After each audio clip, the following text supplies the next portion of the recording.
the fact that they're seeing an increase in chronic conditions beginning at the age of 27 was just truly astounding to me. I don't think we have ever had a group of individuals where the age has been that young, where we're starting to see some really chronic complications for chronic diseases as they progress. And I think the reason that's important is because if you have a chronic condition and you're young in your 20s, that's only going to continue as you age, and that will increase healthcare costs for us, decrease productivity at work because of the chronic conditions. So this is something that I think we really need to pay attention to.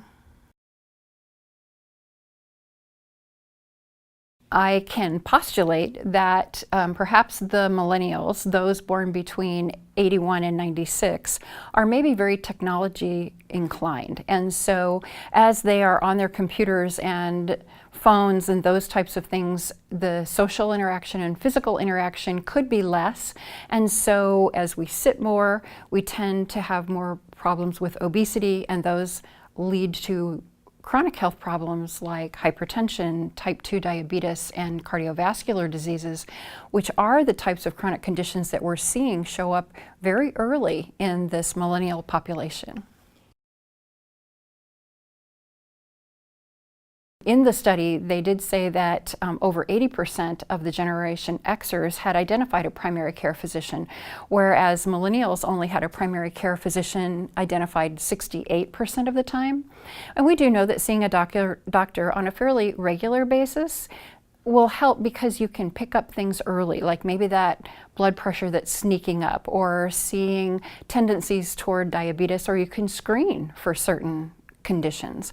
But if the millennial population is not regularly seeing a doctor and does not have a primary care physician, then that will tend to reduce their ability to diagnose these conditions at an early stage.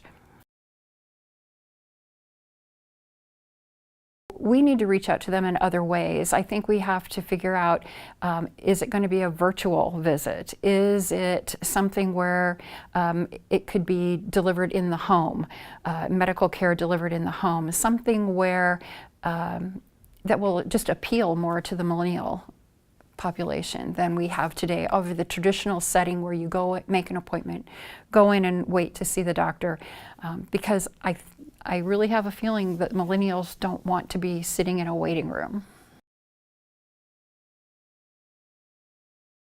I think we should all just encourage young people that we know to make sure that they have a primary care physician, because that relationship can help in so many ways, not only in chronic medical conditions, but also for behavioral health conditions.